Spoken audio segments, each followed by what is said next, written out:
다른 국가들의 화폐 가치는 당연히 떨어지죠. 왜냐면은 이제 스테이블 코인을 갖다가 정량화하고 이제 체계화하게 된다 가정을 하면요, 미국의 법정 화폐는 두 개가 존재하는 거예요. 미국의 유동성도 두 개가 존재하는 거예요. 이쪽 전통화폐 공급은 서서히 하겠다는 거고, 이쪽을 갖다가 총량적으로 맞추겠다는 의미잖아요. 그러면은 돈을 실제로 자신들이 쓰려는 돈을 디지털화해서 발행을 하고, 이쪽은 옛날만큼 많이 늘리지 않겠다, 부채를 많이 발행하지 않겠다는 입장인 거예요. 그럼에도 불구하고 미국과의 금융거래를 하는 입장에서는 결국에는 달러의 일정 부분 당연히 가져가야 되는 거고, 여기에 더불어서 중앙은행의 역할이 이제는 약화된다는 게 아니라 이제 할 수 있는 게 별로 없다는 쪽이 맞아요.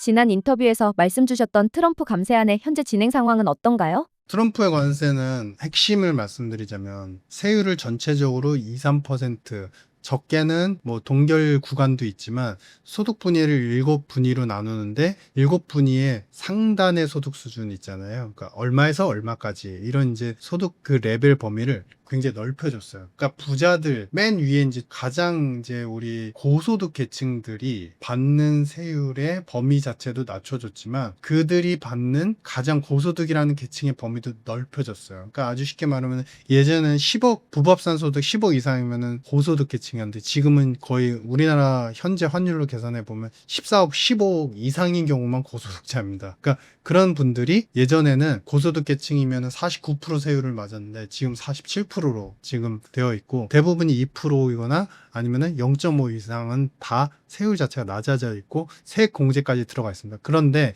이게 이제 하원에서 통과가 됐죠. 통과가 됐는데 두 가지 갈림길이 있어요. 이 정책들은 재정과 연관이 됩니다. 지금 세금의 감면까지 들어간 이 트럼프의 감세안이 연장이 되고, 거기에 세액 공제까지 들어가죠. 근데 지금 우리가 말씀드린 거는 개인 부분만 있는 것 같지만 이게 기업 쪽도 들어가거든요. 물론 이제 기업 쪽은 상대적으로 규모는 작아요. 왜냐하면 기업들의 세금의 납부의 비중은 전체 세입에서 비중이 작거든요. 거의 개인에서 거의 다 나옵니다, 미국 같은 경우는. 근데 이 부분에서 사실상 개인들의 세율을 낮춰주면서 세액 공제까지 또 하게 되면 결국에 재정의 악화는 불보듯 뻔해요. 그래서 이 부분을 공화당 내에서도 일부 의원들이, 특히 초강경파 의원들이 반대를 하고 있는 상황이 계속 이어지고 있는 것이고, 여기에 두 번째, 이게 수치로 계산해 보면 10년 동안 4조 달러 이상의 적자를 더 만든다라는 이제 추산이 있는데, 아마 4조 달러보다 더 넘을 겁니다. 아마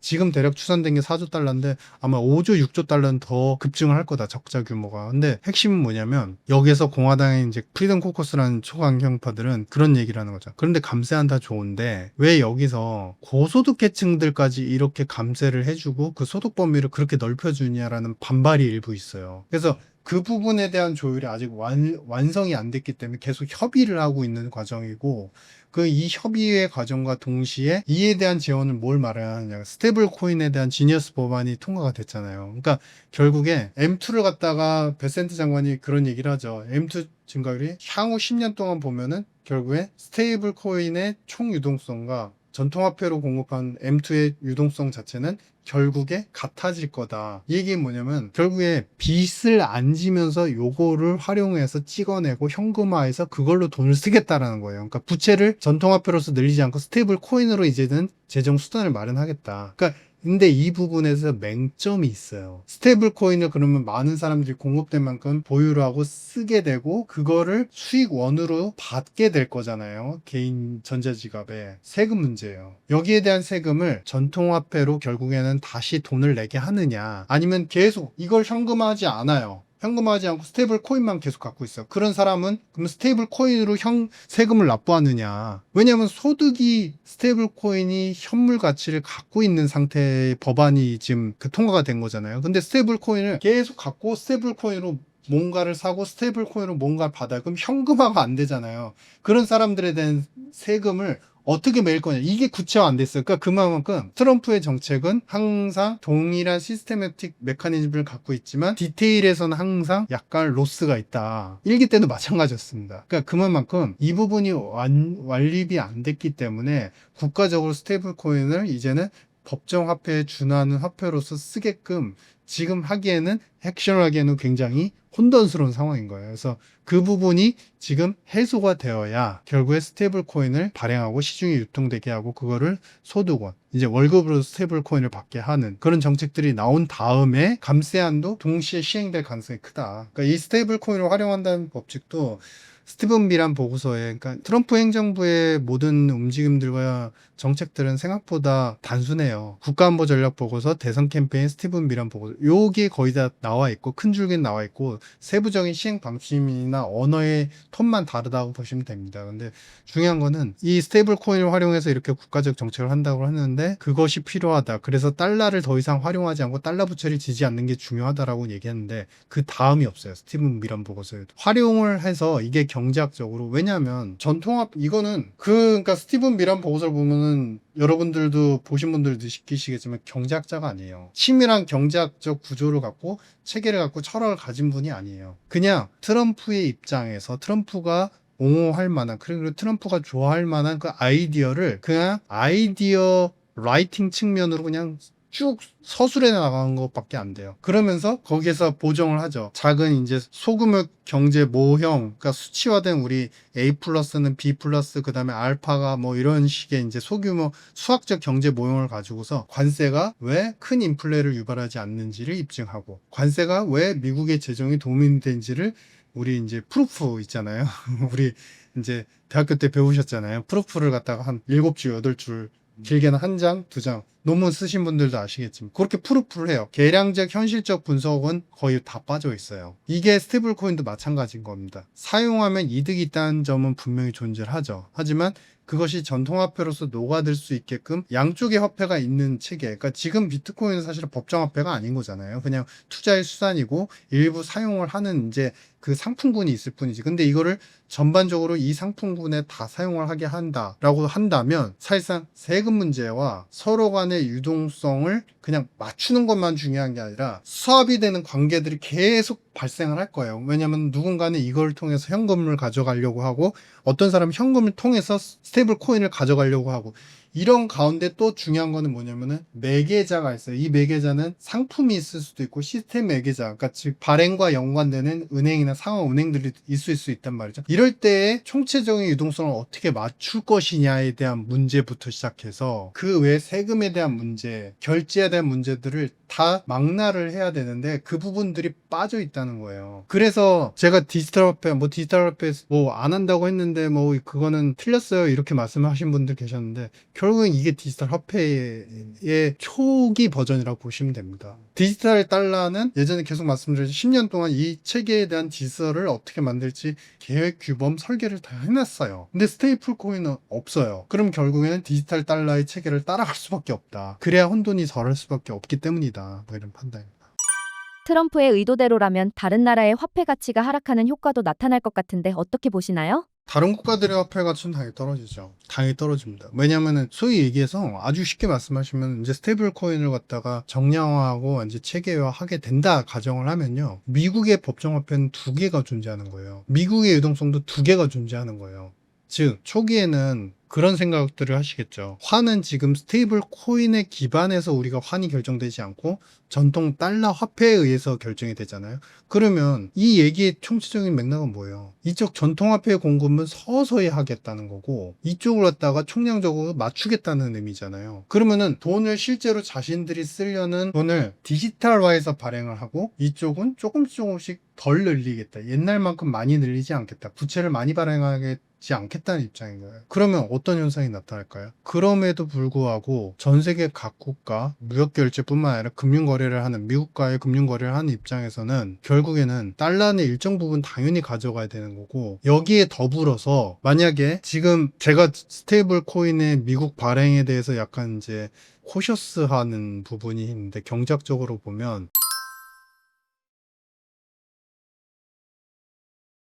미국에 발행한 스테이블 코인을 예전에 제가 디지털 달러 편에서도 말씀을 드렸습니다.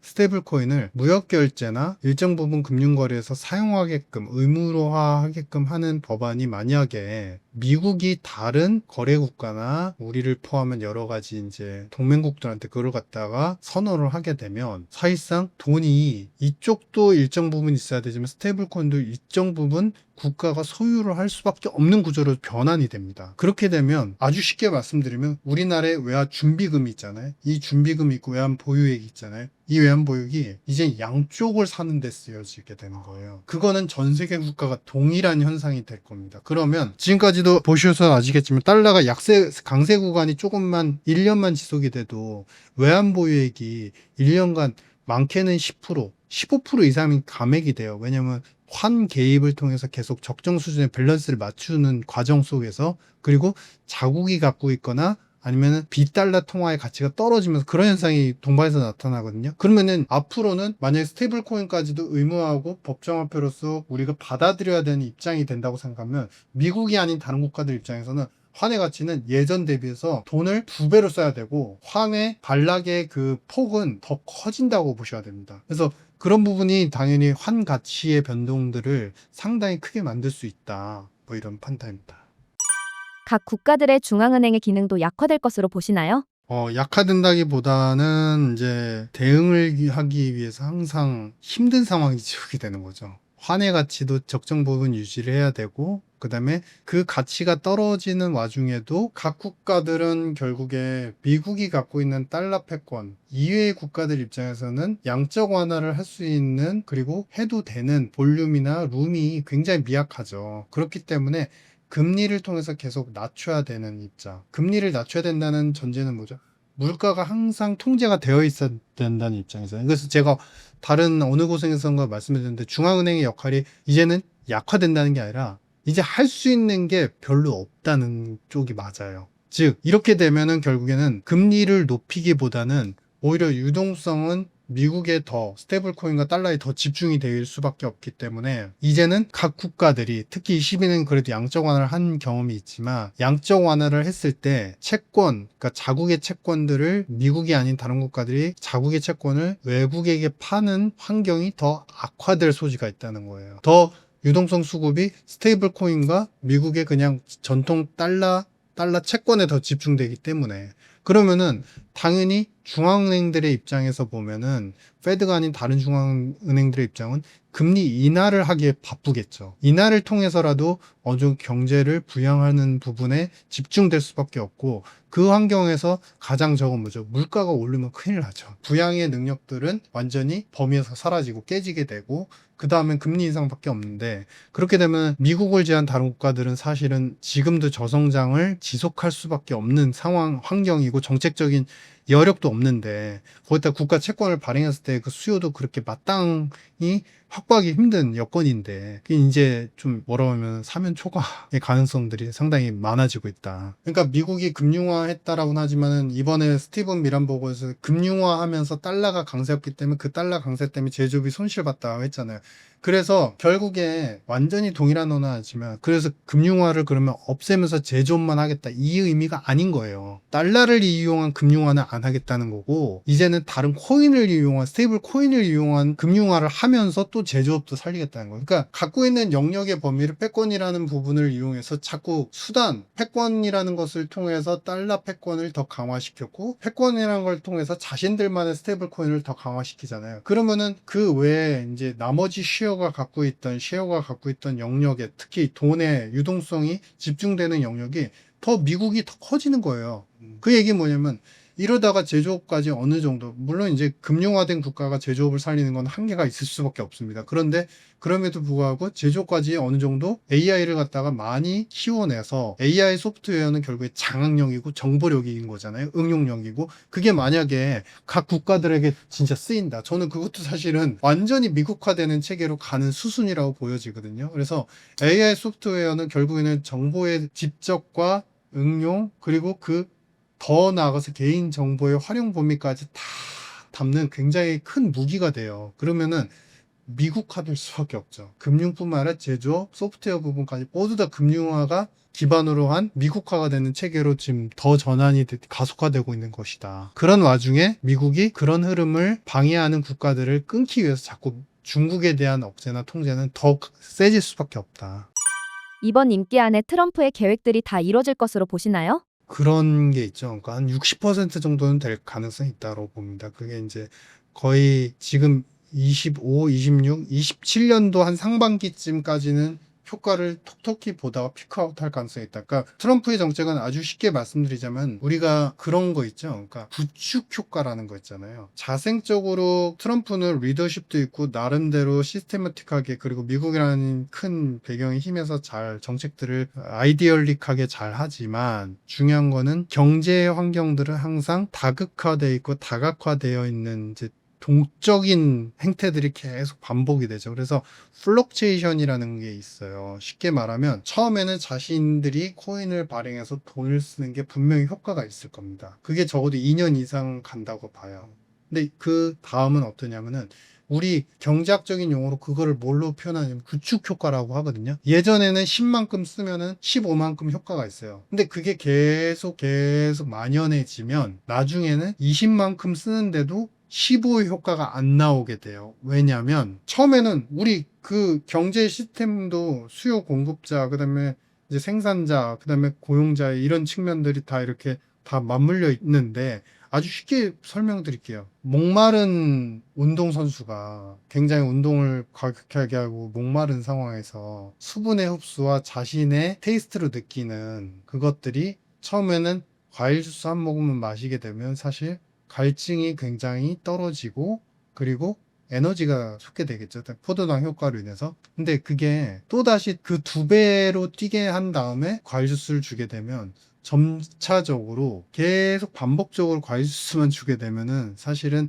나중에는 포도당 효과가 제한이 될 수밖에 없어요. 왜냐하면 몸은 받아들일 수 있는 포도당과 포도당으로 인해서 에너지와 그 다음에 자신의 역량, 몸의 이제 세포의 역량을 갖다가 높이는 데는 항상 그 리밋 범위가 있잖아요. 그 리밋 범위에 오면 이제 그때부터는 과당이 불필요한 과당으로 축적이 됨과 동시에 오히려 운동 능력을 떨어뜨려요. 경제도 똑같다고 보시면 됩니다. 필요한 요소가 있을 때 일시에 공급하는 것은 상당 부분 업그레이드 시키는 경제적인 순환 능력을 업그레이드 시키는 부분이 있지만 어느 부분까지 채워진다면 투입을 해도 오히려 불필요하게 되는 거예요. 불필요하게 되는 그런 경향성들은 그러면 뭘로 보느냐? 그 다음부터는 순환적 경제에서 예를 들어서 스테이블 코인을 찍어서 돈을 더 많이 풀었다. 그러면 나중에는 뭘로 가냐면 이건 예시 중에 하나입니다. 부의 경제, 지하 경제만 더 커지게 되는 거예요. 즉 세금의 범위를 넘어서서 자신들만 수익화하려는 집단들이 지금도 그런 현상들이 미국에서 발생을 하고 있거든요. 예전 대비해서 많이 발생하는데 그런 현상들이 가속화되면 결국에 푸는 돈 대비해서 경제는 오히려 좋아지기보단 효과가 감익되는 그런 부분이 가게 되면 그게 한 2년 사이클 정도라고 저는 이제 보고 있습니다. 저 유신이라는 사람이 2년은 효과 반짝 보고 그부터 안 좋다고 말씀드렸으니까 그 기준으로 삼으시고 더 스마트하시고 똑똑하신 여러분들께서 자체적으로 아니야 더 길어질 수 있어 아니야 이건 틀렸어 이렇게 판단을 해주시면 좋을 것 같습니다.